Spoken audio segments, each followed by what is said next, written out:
वळूयात पुढील बातमीकडे. राष्ट्रवादी शरद पवार पक्षाचा एमपीएससी वरून आता या पक्षामध्ये चढाओढ पाहायला मिळते. आमदार रोहित पवार यांच्या विरोधात महबूब शेख अशी एक संघर्ष पाहायला मिळतोय. एमपीएससी परीक्षा प्रकरणावरून पक्षांतर्गत आता स्पर्धा सुरू आहे. रोहित पवार विरुद्ध महबूब शेख असा हा संघर्ष राष्ट्रवादी शरद पवार यांच्या पक्षामध्ये पाहायला मिळतोय.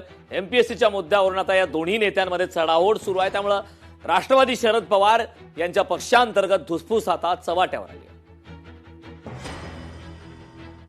एमपीएससीच्या ड्रग्ज इन्स्पेक्टरच्या परीक्षेच्या प्रकरणात नंदुरबार कनेक्शन आपण जे म्हणत होतो, तिथे माध्यमांमधून आता बातम्यांमधून लक्षात येतंय की तिथले तथाकथित एक पाटील आणि एक विद्यार्थिनी जी मेरिट रँकमध्ये आली पहिल्या 10 मध्ये, त्यांना पोलीस चौकशीसाठी गेले असता आता ते नॉट रिचेबल आहे.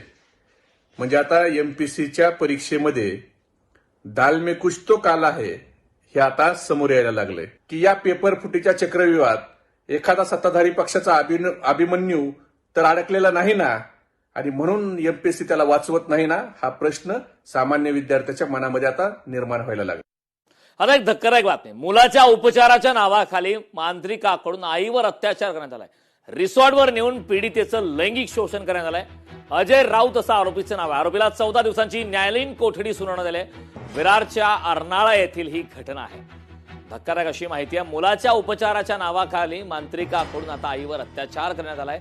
रिसॉर्टवरती नेऊन पीडितेचं लैंगिक शोषण करण्यात आलंय. तर आरोपीचं नाव अजय राऊत असं आहे. आरोपीला 14 दिवसांची न्यायालयीन कोठडी सुनावण्यात आली. विरारच्या अर्नाळा येथील ही घटना आहे. सन 2023 ते 24 दरम्यान या गुन्ह्यातील पीडित महिला आहे, त्यामध्ये आरोपी याने पीडित महिलेचा जो मुलगा आहे तो स्पेशल चाइल्ड आहे, म्हणजे गतिमंद आहे. तर त्याचं ट्रीटमेंट एका मांत्रिकाकडे करू असं तिला सांगून त्या बहाण्याने तिला मदत करण्याच्या बहाण्याने तिला इकडे अर्नाळ्यामध्ये लॉजवर घेऊन आला आणि त्या दरम्यान वेळोवेळी तिच्यावर अत्याचार केलेले आहेत, म्हणून तो गुन्हा दाखल झालेला आहे. आरोपीची पार्श्वभूमी सध्या तरी आम्ही त्याची पडताळणी करतोय आणि गुन्हा सध्या इनिशियल स्टेजमध्ये आहे. त्यामध्ये जे निष्पन्न होईल त्याप्रमाणे पुढील कारवाई करण्यात.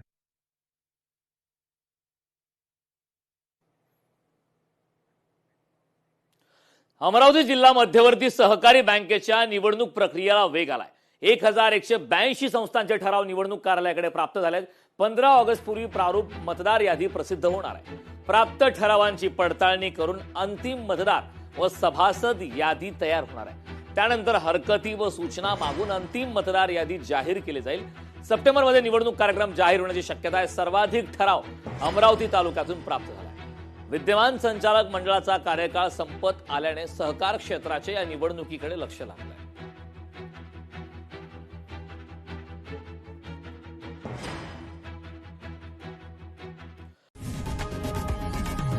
लोकशाही मराठी ऐका, पहा, जागरूक रहा.